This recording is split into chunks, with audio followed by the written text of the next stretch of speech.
मेरा सपना पुलिस में जाने का था, लेकिन हम एक छोटे से गांव के रहने वाले थे, जहां पर लड़कियों को पढ़ा लिखाना ही बहुत बड़ी बात होती है। पुलिस में जाने की बात तो कोई सोच भी नहीं सकता। इसीलिए मैंने अपने पुलिस बनने की ख्वाहिश को अपने मन के अंदर ही दबा दिया था। हम 4 बहन भाई थे, मैं सबसे छोटी थी। हम 2 बहनें और 2 भाई थे। मैंने तीनों बहन भाई की शादियां हो चुकी थी। मेरे पापा एक कंपनी में मैनेजर थे और पैसों की कोई खास दिक्कत नहीं थी। आराम से गुजारा हो रहा था। मेरी तीनों बहन भाइयों ने अच्छी शिक्षा पाई थी, लेकिन मैं कुछ ज़्यादा ही लाडली थी, इसीलिए पढ़ाई पर ध्यान नहीं देती थी। मेरे माँ बाप ने भी मुझ पर पढ़ाई के लिए जोर नहीं डाला और इस तरह मैंने सिर्फ 10वीं तक ही पढ़ाई की और फिर पढ़ाई छोड़ दी। ज़्यादा लाड प्यार की वजह से मैं बहुत ही ज़्यादा आलसी भी हो गई थी। जब मेरी माँ मुझे किसी काम के लिए कहती तो मेरा जवाब ना में होता। मेरी माँ ने कहा कि कोई तो हुनर सीख लो, पढ़े लिखे नहीं हो तो कुछ तो हुनर हाथ में होना चाहिए। लेकिन मैं यहाँ भी कोरी ही रही।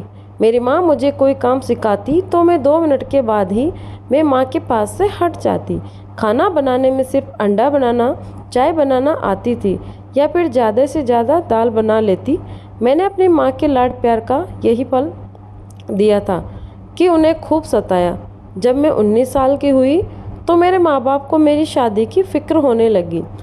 अब यहाँ पर भी एक नई परेशानी ने जन्म लिया, क्योंकि मेरे लिए जो भी रिश्ता आता सबको पढ़ी लिखी, कमाऊ और होनहार लड़की चाहिए थी।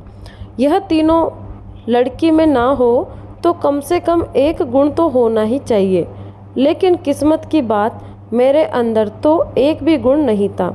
ना मैं पढ़ी लिखी थी, ना कमाऊ थी और ना ही मेरे हाथ में कोई हुनर था।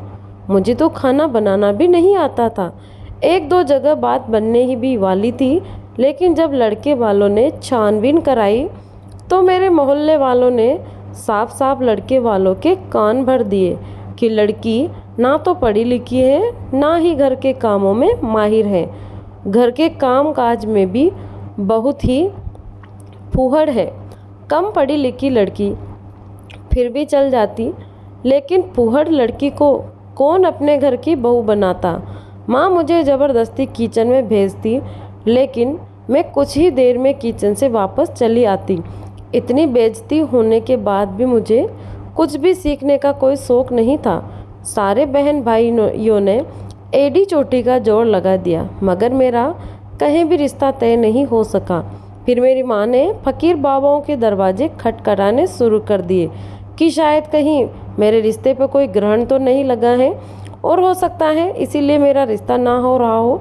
3-4 बाबाओं बदलने के बाद कहीं जाकर एक दिन मेरा एक रिश्ता आया। उस रिश्ते को घर बुलाने से पहले मेरी माँ ने न जाने कितनी मन्नतें मुरादें मांगी थी। मेरे ऊपर भी ना जाने क्या क्या पढ़कर फूंकती थी। अब तो मुझे भी चिंता थी कि अगर अब किसी तरह की शादी हो जाए, वरना हमारे पड़ोसन है जिसकी शादी नहीं हुई थी, उसकी तरह सारी उम्र लोग मुझे भी ताने देंगे। मैंने भी अपने दिल में दुहाई मांगना शुरू कर दी कि यहाँ से रिश्ता हो जाए। रिश्ता आया तो बड़ी बहन भी साथ थी, उसका भाई भी था। भाई दुबई में नौकरी करता था और यहाँ इंडिया में शादी करने के लिए आया था। शादी के बाद अपनी पत्नी को फ़ौरन दुबई ले जाना चाहता था। मेरे माँ बाप को यह रिश्ता बहुत पसंद आया था, मगर उन्होंने लड़के को साफ बता दिया कि हमारी लड़की ना तो पढ़ी लिखी है और ना ही उसे कोई हुनर आता है। यहाँ तक कि उसे तो, हमारी लड़की को तो खाना पकाना भी नहीं आता, क्योंकि पापा नहीं चाहते थे कि रिश्ते वाले हाँ कर जाए। लेकिन बाद में फिर यह लड़की की असलियत जानने के बाद रिश्ते से मना कर दे, क्योंकि जब रिश्ता होने के बाद रिश्ता टूटता है तो ज़्यादा दुख होता है।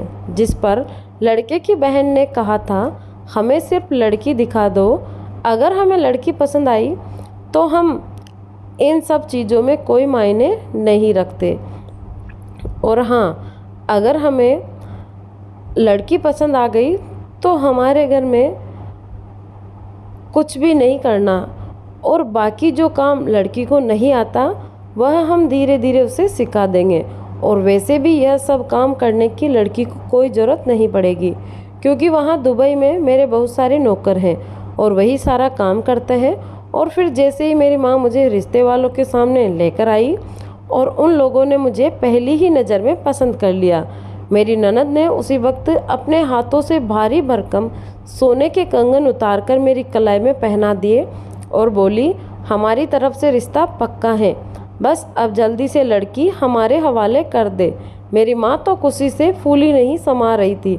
मेरी माँ ने जब दहेज की बात की तो मेरी ननद ने मना कर दिया। कहने लगी, अरे यह क्या सारा सामान दुबई लेकर कहाँ जाना है, बस अपने लड़की को पहनने के लिए कुछ कपड़े वगैरह दे देना, बस हमें और कुछ नहीं चाहिए।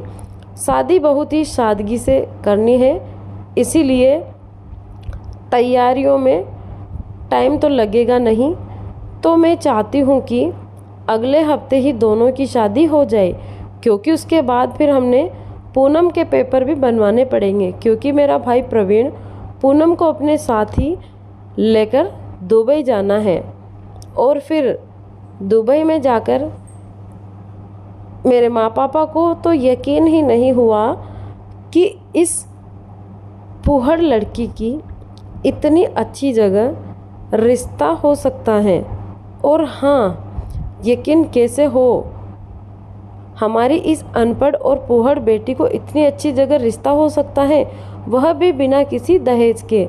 वह लोग चले गए तो मेरी माँ ने एक बार मेरी भी मर्जी जाननी चाहिए। मैंने सर झुकाकर अपनी स्वीकृति दे दी। और फिर क्या था, मेरी माँ ने सबसे पहले पूजा कर भगवान को धन्यवाद दिया, कहा कि चलो अब मेरी नैया पार हुई, अब लोगों के ताने मुझे नहीं सुनने पड़ेंगे। अब बारी थी लोगों की कि आखिर अगले ही हफ्ते शादी होने वाली थी मेरी, और फिर लोगों को पता नहीं, ये बात बड़ी अजीब लग रही थी। ताने सुनने नहीं पड़ेंगे और अगले हफ्ते शादी थी। पूरा मोहल्ला दांतों तले उंगली दबा रहा था कि इसका इतनी अच्छी जगह रिश्ता कैसे हो सकता है। और मेरी माँ थी कि सब में प्रधान बने घूम रही थी और सबको यही बता रही थी कि एक बाबा से मिली थी। मैं कह रही थी कि एक बहुत ही अच्छे पहुँचे हुए बाबा हैं और मैं उन्हीं से मेरे एक ऐसा मंत्र करवाया है कि मेरी पूनम का इतनी जल्दी रिश्ता हो गया। सब लोग मेरी माँ से उस बाबा का नाम पूछते तो मेरी माँ सीधे मना कर देती, कहती मैंने खुद ही ढूंढा है, तुम भी ढूंढ लो। माँ की बातें सुनकर मुझे भी हंसी आ जाती। और फिर एक हफ्ते बाद ही मेरी भी शादी हो गई। मैं अपनी ससुराल आ गई। शादी के एक हफ्ते बाद हम इंडिया रुके थे। जब प्रवीण ने जल्दी जल्दी मेरे पेपर तैयार करवाए थे, उसी एक हफ्ते में ही मुझे प्रवीण से इतना प्यार हुआ था कि मुझे खुद ही किस्मत पर गर्व होने लगा था। शादी के एक हफ्ते बाद ही हम दुबई आ गए। दुबई में प्रवीण का घर बहुत ज़्यादा बड़ा तो नहीं था, लेकिन बहुत प्यारा सा था। सारी सुविधाओं का हर सामान घर में मौजूद था। घर में पहुंचकर मुझे ऐसा लगा कि जैसे मैं किसी स्वर्ग में पहुंच गई हूं। घर में ऐसे ऐसे सामान थे जो मैंने अपने घर में कभी देखे भी नहीं थे। प्रवीण मुझसे बहुत प्यार करते थे, और हाँ, करते भी क्यों नहीं, क्योंकि लेकिन एक बात प्रवीण की जो मुझे बहुत गलत लगती थी, वो थी प्रवीण का इतना गुस्सा। और गुस्से से मैं इतना कि वह प्रवीण बहुत करते थे, और भी बात कहते, जो भी बात कहते तो गुस्से से ही कहते, और मुझे धमकाने की तो मेरी बात को एक ही बार में मान लिया करो, नहीं तो मैं इतना गुस्सा कंट्रोल नहीं कर पाता। और अगर एक बार मेरा हाथ उठ गया तो फिर बार बार उठता रहेगा, इसीलिए यह नौबत मत आने देना। प्रवीण की धमकियों से मैं डर जाती थी और प्रवीण की सारी बातें खुशी खुशी मान लेती। दुबई आकर प्रवीण की सबसे पहली बात जो झूठ निकली वह यह थी कि प्रवीण ने कहा था कि दुबई में मेरे घर में बहुत सारे नौकर हैं, लेकिन यहाँ तो कोई नौकर नहीं था। घर के सारे काम मैं खुद ही करती। खाना बनाना आता नहीं था, इसीलिए प्रवीण होटल से खाना ले आते। 1 महीना तो बहुत ही आराम से गुजर गया, लेकिन एक दिन प्रवीण जब घर आए तो बहुत परेशान लग रहे थे। मैंने परेशानी की वजह पूछी तो प्रवीण पहले टालते रहे, लेकिन बहुत बार पूछने पर बताया कि उनकी नौकरी चली गई और मेरे ऊपर बहुत सारा कर्जा हो गया है। अब हम 10 दिन के अंदर अंदर यह कर्ज नहीं चुका पाए तो हमें दुबई से वापस इंडिया जाना पड़ेगा, क्योंकि वह लोग वह फिर मुझे नहीं छोड़ेंगे। प्रवीण की बात सुनकर मैं परेशान हो गई। दुबई छोड़कर इंडिया जाने का मेरा कोई इरादा नहीं था, क्योंकि जो ऐसो आराम मुझे दुबई में मिल रहे थे इंडिया में बिल्कुल नहीं मिलते। मैंने प्रवीण से कहा, प्रवीण तुम चिंता मत करो, ऐसा करो कुछ अपने लिए काम ढूंढो और मेरे लिए भी कुछ काम ढूंढो। कैसा भी काम हो मैं करने के लिए तैयार हूँ, कम से कम कुछ पैसे तो घर आएंगे। मेरी बात सुनकर प्रवीण ने जो बात कही तो मेरी आंखें फटी की फटी रह गई। प्रवीण से को मैंने देखने लगी। प्रवीण ने कहा था कि हम भीख मांगेंगे। मैंने कहा, प्रवीण कैसी बातें कर रहे हो? भीख मांगना तो बहुत ही गंदा काम है। भगवान ने हमें सही सलामत हाथ पे दिए हैं, हम मेहनत करके पैसे कमाएंगे। प्रवीण ने कहा, देखो 10 दिन के अंदर ही मैं अपना सारा कर्जा उतारने वाला हूँ। मेरा एक दोस्त है, वह भी भीख मांगता है, एक दिन में ही लाखों कमाता है। अगर हम भी भीख मांगेंगे तो 10 दिन के भीतर ही हमारा सारा कर्जा उतर जाएगा। फिर हम यह काम करना छोड़ देंगे और हो सकता है पैसे थोड़े ज़्यादा हो जाए तो मैं अपना कुछ बिजनेस शुरू कर सकता हूँ, फिर तो हमारे ब्यारे न्यारे हो जाएंगे। प्रवीण ने धीरे धीरे मुझे शीशे में उतार लिया था। मजबूरी में मैंने प्रवीण की बात मान ली। प्रवीण ने मुझे बताया कि यहाँ भीख मांगने का अलग ही सिस्टम है। यहाँ भीख मांगने के लिए पहले रजिस्टर्ड होना पड़ता है। और फिर प्रवीण मुझे एक दुकान में ले आए। उस दुकान में फटे पुराने कपड़ों के लिए एक लॉकर था, दिया जाता था और कुछ पेपरों पर साइन भी करवाए जाते थे। काम पर जाने से पहले साइन कराए जाते हैं, फिर काम से लौटने के बाद भी साइन कराए जाते थे। मैंने और प्रवीण ने भीख मांगने का काम शुरू कर दिया। पहले तो मुझे बहुत ही अजीब लगा था, लेकिन फिर मजबूरी में ही सही, लेकिन मेरी आदत पड़ गई। धीरे धीरे करके 4-5 दिन में ही हमारे पास इतना पैसा हो गया कि हम आराम से कर्ज उतार देते। फिर मैंने प्रवीण से कहा कि प्रवीण, अब हम लोगों को यह काम बंद कर देना चाहिए। मेरी बात सुनकर प्रवीण बहुत गुस्सा हो गए। कहने लगे, पागल हो गई हो? बिना मेहनत किए इतना पैसा हाथ आ रहा है तो तुम उसे छोड़ना चाहती हो? प्रवीण मेरी बात नहीं मानी और वह लगातार भीख मांगते रहे। भीख मांगकर प्रवीण बहुत पैसे कमा रहे थे, जैसे पैसे की बारिश हो रही है। लेकिन मुझे यह समझ नहीं आता कि प्रवीण इतने पैसे डालते कहाँ हैं, क्योंकि घर में खाना भी उसी सस्ते से होटल से आता था और घर में प्रवीण कोई और इस्तेमाल की चीज़ें भी नहीं लाते, बस वह पुरानी चीज़ों पर ही गुजारा हो रहा था। एक बार जब मैंने प्रवीण से इस बारे में पूछा तो प्रवीण ने मुझे डांट कर चुप करा दिया। प्रवीण का गुस्सा देखकर मैं चुप हो गई थी। व्हील चेयर पर भीख मांगते मांगते मुझे 8 दिन हो गए थे। मुझे बहुत अजीब लग रहा था। भगवान ने मुझे चारों हाथ पैर दिए हैं, फिर भी मैं अपाहिज बनकर लोगों से भीख मांगती थी। मुझे बहुत डर लग रहा था। मैंने प्रवीण से कहा कि मैं व्हील चेयर पर बैठकर भीख नहीं मांगूंगी। अगर आपने ज़्यादा जिद की तो मैं यहाँ से भाग जाऊंगी। कुछ सोचकर प्रवीण मेरी बात मान गए। फिर हम पुराने तरीके से ही भीख मांगने लगे। एक दिन प्रवीण मेरे पास आए, कहने लगे, जल्दी से तैयार हो जाओ, हम कहीं जाएंगे। पता नहीं प्रवीण कहाँ ले जाने की बात कर रहे थे। थोड़ी देर में हम घर से बाहर आ चुके थे। वहाँ पर एक बड़ी सी गाड़ी खड़ी थी और उसके अंदर एक आदमी बैठा हुआ था। प्रवीण मुझे गाड़ी के अंदर बैठने का इशारा किया, लेकिन मुझे प्रवीण के बिना गाड़ी में बैठते हुए बहुत डर लग रहा था।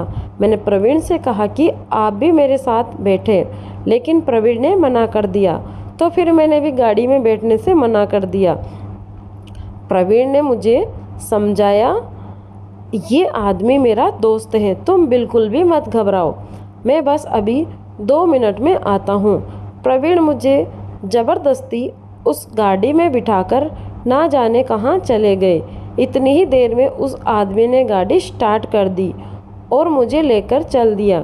गाड़ी के स्टार्ट होते ही मैं चीखने लगी थी। उस आदमी ने गाड़ी के शीशे ऊपर चढ़ा दिए और मुझे एक बहुत ही वीरान जगह पर ले आया। मैं ज़ोर ज़ोर से चीख रही थी। डर के मारे मेरे दिल की धड़कन बंद होने लगी थी।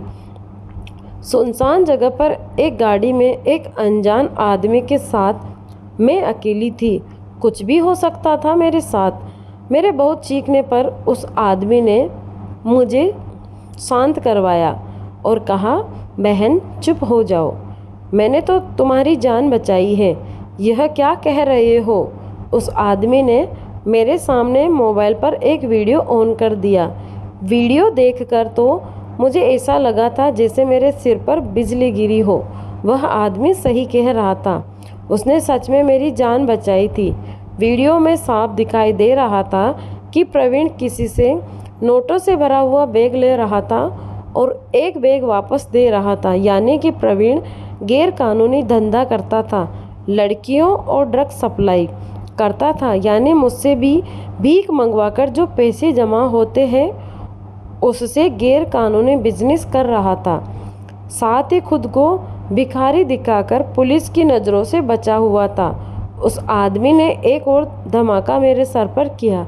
उसने कहा कि आज तुम्हें तुम्हारे पति ने तुम्हें मेरे हाथों बेच दिया है। मैं एक पुलिस वाला हूँ और तुम्हारे पति को पकड़ने के लिए मैंने तुम्हारे पति के सामने तुम्हें एक रात के लिए खरीदने की बात रखी थी, जिस पर तुम्हारा पति फ़ौरन मान गया है। मैं तुम्हारे साथ कोई गलत काम नहीं करूँगा। मैंने तो तुम्हें एक रात के लिए इसीलिए खरीदा है ताकि तुमसे सारी जानकारी हासिल कर सकूं।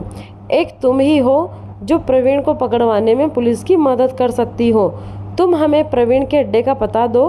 प्रवीण इस काम में अकेला नहीं है, पूरा गैंग है जो प्रवीण के साथ मिलकर काम करता है। तुम्हारे एक छोटी सी मदद से ना जाने कितने लोगों की जिंदगियां बर्बाद होने से बच जाएगी। प्रवीण ने तुमसे शादी ही इसीलिए की है ताकि तुमसे भीख मंगवाकर अपने बिजनेस को बढ़ा सके। इंडिया में प्रवीण की कोई बहन नहीं है। प्रवीण की बहन बनकर जो तुम्हारे साथ तुम्हारे घर गई थी वह भी उसकी गैंग की ही एक लड़की है।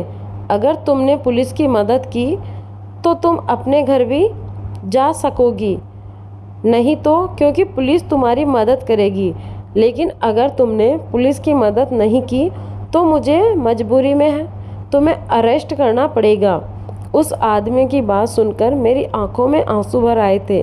प्रवीण की बेवफाई पर मेरी आंखों में आंसू आ गए। मैंने सोच लिया था कि मैं पुलिस वालों की मदद ज़रूर करूंगी।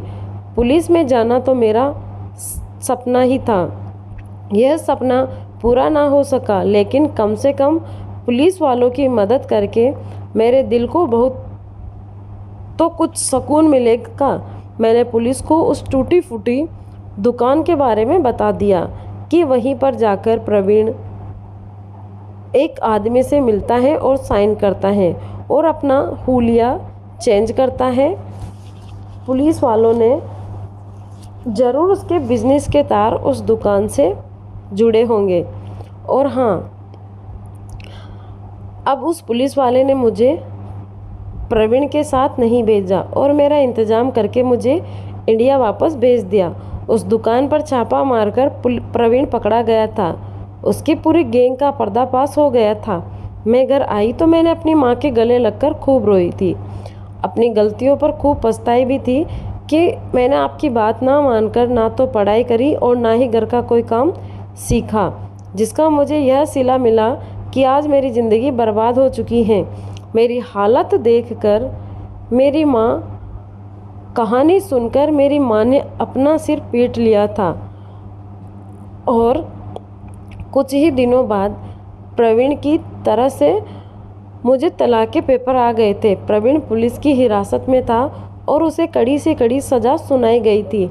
मेरे पापा ने मुझे बहुत दिलासा दिया था। मेरे पापा ने मुझे समझाया कि अब तुम पुरानी बातों को लेकर मत बैठो और अभी तुम्हारी उम्र ही कितनी है, 20 साल की उम्र हो पाई है। तुम अपनी पढ़ाई पूरी करो और अपने पैरों पर खड़ी होकर अपनी ज़िंदगी अपने तरीके से जियो। आज पापा की बात मुझे बहुत अच्छी लगी थी और मैंने अपनी पढ़ाई पूरी करने का इरादा कर लिया, क्योंकि मैं पूरी ज़िंदगी अनपढ़ बनकर नहीं गुजार सकती थी। मेरे पापा ने गांव का घर बेच दिया और शहर में एक छोटा सा घर खरीद लिया और वहीं कॉलेज में मेरा एडमिशन करा दिया। आज मैं मेडिकल की पढ़ाई कर रही हूँ। ज़िंदगी में एक ठहराव आ गया। मेरी ज़िंदगी का जो 1 साल का कड़वा एक्सपीरियंस था, उसने मुझे बहुत कुछ सिखा दिया। इन गुजरे सालों में ना जाने कितने लड़कों ने मुझसे दोस्ती करनी चाही, लेकिन मैंने किसी की तरफ दोस्ती का हाथ नहीं बढ़ाया, क्योंकि प्यार मोहब्बत तो जैसे शब्दों से मेरा विश्वास उठ गया है। लगता नहीं कि मैं किसी पर विश्वास कर पाऊंगी और अपनी ज़िंदगी में आगे बढ़ पाऊंगी। मेरी माँ को मेरी चिंता लगी रहती। वह मुझसे जिद करती कि मैं दूसरी शादी कर लूँ, लेकिन मैं हर बार मना कर देती हूँ। मुझे अब शादी में कोई दिलचस्पी नहीं। अभी एक ही सपना है कि पढ़ लिख कर एक अच्छी डॉक्टर बन जाऊं और खुद के पैरों पर खड़ी होकर अपनी सुकून से ज़िंदगी को जीना चाहती हूँ, जब तक कि प्रवीण का दिया हुआ जख्म मेरे दिल से पूरी तरह मिट ना जाए। दोस्तों, मेरे लिए प्रार्थना करना कि प्रवीण के दिए हुए इस जख्म को मैं जल्दी ही भूल जाऊं और एक अच्छे लड़के पर भरोसा करके अपनी ज़िंदगी की नई शुरुआत करूं। दोस्तों, आज की कहानी आपको कैसी लगी कमेंट में ज़रूर बताना। धन्यवाद।